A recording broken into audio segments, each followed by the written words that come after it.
प्यारे वत्स, तुम सोचते हो कि तुम्हारी एक छोटी सी गलती शायद भुला दी जाएगी, पर याद रखो, कर्म का नियम अटल है।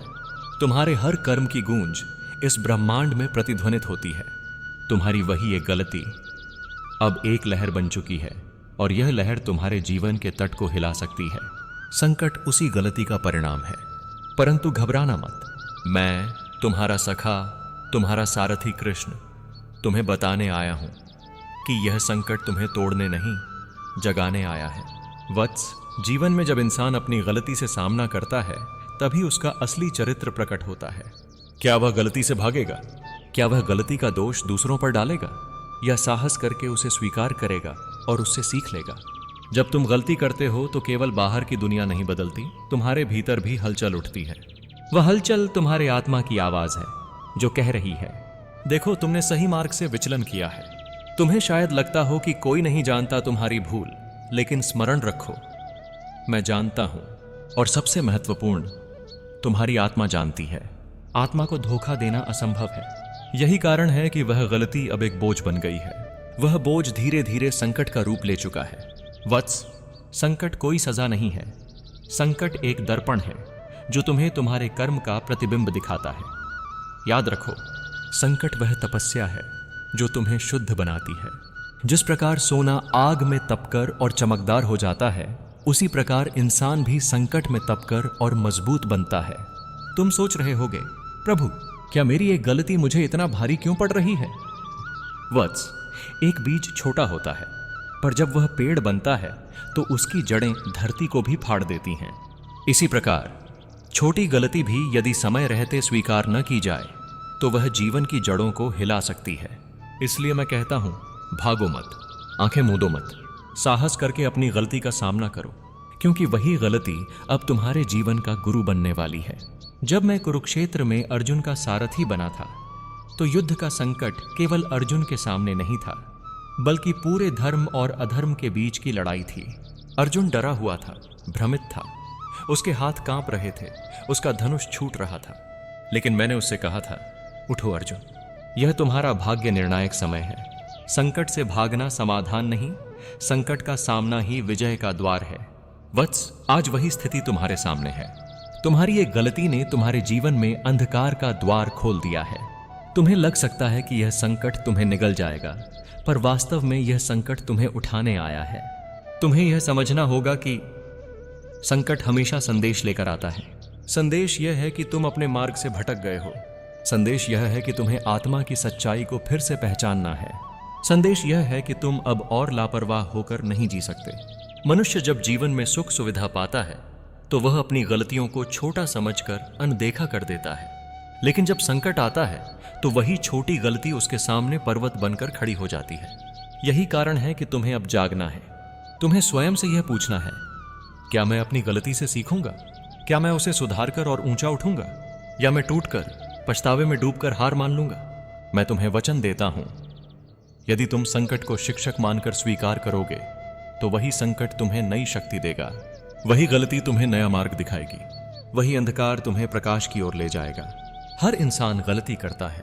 गलती करना पाप नहीं है, परंतु गलती को स्वीकार न करना और उससे सीख न लेना, यही सबसे बड़ा अपराध है। तुम्हारी वही एक भूल जो आज संकट का रूप बन चुकी है, उसके भीतर ही तुम्हारे उत्थान का बीज छिपा है। याद रखो वत्स, कांटे के बिना गुलाब नहीं खिलता, अंधेरे के बिना सूर्योदय की कीमत नहीं समझ आती, और गलती के बिना ज्ञान जन्म नहीं लेता। तुम्हें केवल इतना करना है कि उस गलती से भागना बंद करो, उसे अपने जीवन का शिक्षक मानो, उसकी ओर सीधा देखो और कहो, हाँ, मैंने गलती की थी, पर अब मैं उसी गलती को अपना वरदान बनाऊंगा। कभी कभी मैं अपने भक्तों को गिरने देता हूं ताकि वे उठना सीखें। कभी कभी मैं उन्हें अंधकार में भटकने देता हूं ताकि वे प्रकाश की कीमत समझें, और कभी कभी मैं उन्हें गलती करने देता हूं ताकि वे सच्चाई और जिम्मेदारी की ताकत को पहचानें। तुम्हारे जीवन का यह संकट तुम्हें सिखाने आया है कि असली शक्ति बाहरी परिस्थितियों से नहीं, बल्कि भीतर की स्वीकृति और साहस से आती है। वत्स, जब तुम अपनी भूल को स्वीकार करोगे तो तुम्हारे भीतर का बोझ हल्का हो जाएगा। तुम्हारी आत्मा फिर से स्वतंत्र हो जाएगी, और जब आत्मा स्वतंत्र होती है तो वही आत्मा पर्वतों को भी हिला देती है। अब जब तुम यह समझ चुके हो कि गलती तुम्हारे जीवन में संकट का कारण बनी है, तो अब समय है समाधान खोजने का। याद रखो, केवल पछताना ही पर्याप्त नहीं है, बल्कि कदम उठाना आवश्यक है। सबसे पहला उपाय है स्वीकार। गलती से भागो मत, उससे लड़ो मत, उसका दोष दूसरों पर मत डालो, बल्कि साहस के साथ स्वीकार करो कि यह मेरी ही भूल थी। स्वीकार करने से आत्मा हल्की होती है और मन शांति पाता है। दूसरा उपाय है प्रायश्चित। प्रायश्चित का अर्थ केवल पश्चाताप नहीं है, बल्कि कर्म से अपनी गलती को सुधारना है। यदि तुम्हारी गलती से किसी का हृदय टूटा है, तो उसे मन से क्षमा मांगो। यदि तुम्हारी गलती से तुम्हारा मार्ग बिगड़ा है, तो संकल्प करो कि अब सही मार्ग पर चलोगे। तीसरा उपाय है साधना और आत्मसंयम वत्स। संकट तभी बड़ा लगता है जब मन अशांत होता है, पर यदि मन शांत हो जाए तो तूफान भी तिनके जैसा लगता है। इसलिए ध्यान करो, नाम जपो, मेरे स्वरूप को अपने हृदय में बसाओ। तुम देखोगे कि भीतर की शक्ति बाहर की परिस्थितियों को बदल देगी। चौथा उपाय है कर्म में परिवर्तन वत्स। याद रखो, पुराना कर्म संकट लाता है, पर नया कर्म भविष्य बनाता है। यदि तुम अपनी गलती से सीखकर अब से उत्तम कर्म करोगे, तो वही कर्म तुम्हारे लिए ढाल बनकर खड़े होंगे। फिर कोई संकट तुम्हें छू भी नहीं पाएगा।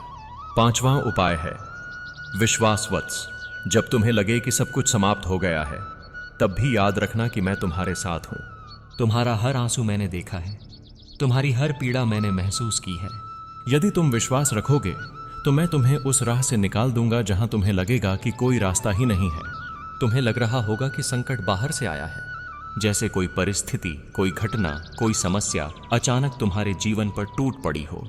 लेकिन गहराई से समझो, संकट बाहर से नहीं आता, वह भीतर की कमजोरी का परिणाम होता है। जिस प्रकार दरार वाला बांध छोटी सी धारा को भी रोक नहीं पाता, उसी प्रकार अस्थिर मन और अधीर आत्मा छोटी सी गलती को भी पर्वत समान बना देती है। वत्स, यह संकट वास्तव में तुम्हें तोड़ने नहीं आया है, बल्कि तुम्हें भीतर से बदलने आया है। यह तुम्हें दिखाने आया है कि तुम्हारी आत्मा सोई हुई थी, तुम्हारे संकल्प कमजोर हो चुके थे, तुम्हारे कर्म दिशा से भटक गए थे, और अब यह संकट एक दर्पण बनकर तुम्हें सच्चाई दिखा रहा है। जब अर्जुन युद्ध भूमि में खड़ा था, तो वह सोच रहा था कि संकट बाहर है, शत्रुओं के रूप में, लेकिन मैंने उसे बताया, अर्जुन, तुम्हारा असली शत्रु भीतर है। तुम्हारा मोह, तुम्हारा भ्रम, तुम्हारी कमजोरी। आज मैं तुमसे भी वही कहता हूं, तुम्हारा संकट कोई बाहरी शक्ति नहीं है, वह तुम्हारी अपनी गलती से उत्पन्न कमजोरी है। यदि तुम इस कमजोरी को पहचान लोगे और उसे बदल दोगे, तो संकट का अस्तित्व समाप्त हो जाएगा। वत्स, यह परिवर्तन कैसे होगा?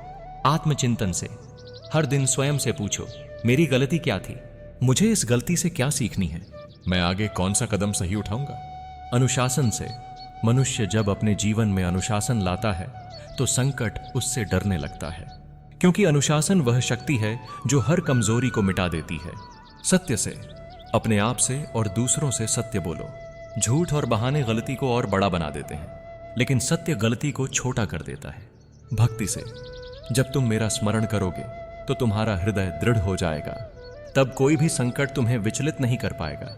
वत्स, याद रखो, संकट वह औषधि है जो तुम्हारी आत्मा के रोग को दूर करती है।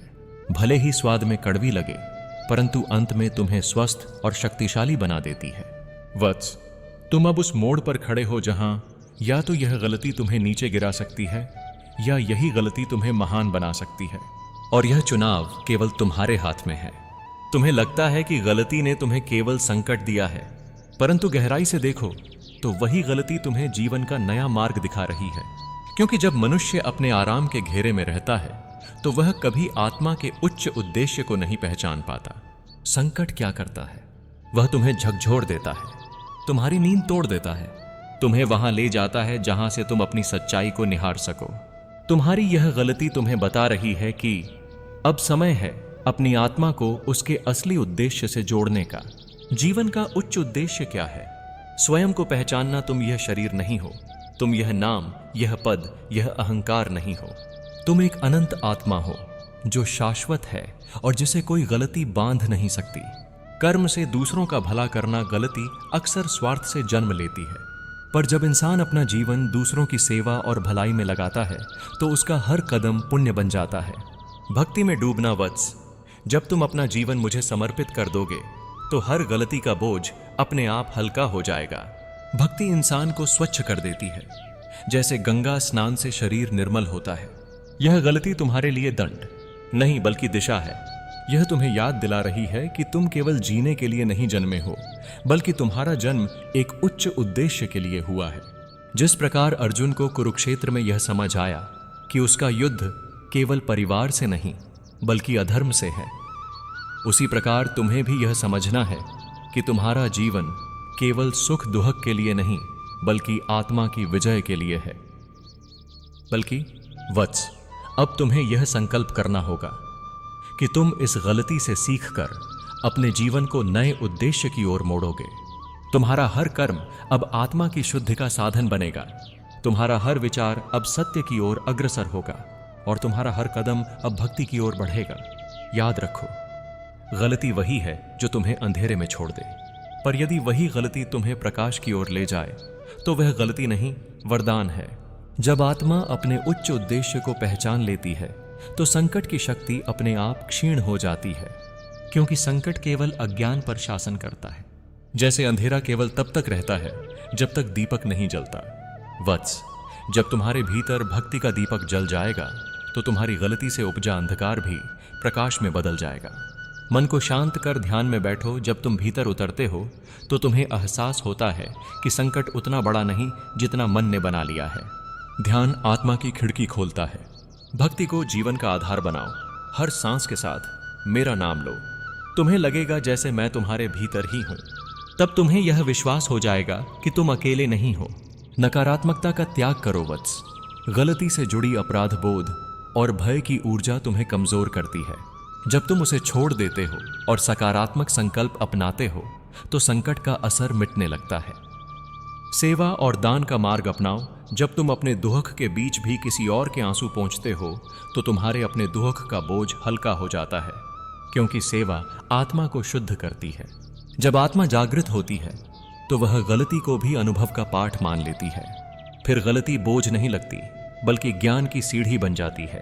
संकट भी तब अपने आप विलीन हो जाता है, क्योंकि संकट केवल तब तक है जब तक आत्मा सोई हुई है।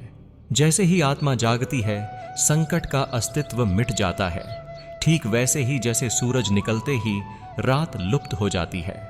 तुम्हारी गलती तुम्हें गिराने के लिए नहीं हुई, वह तुम्हें जगाने के लिए हुई।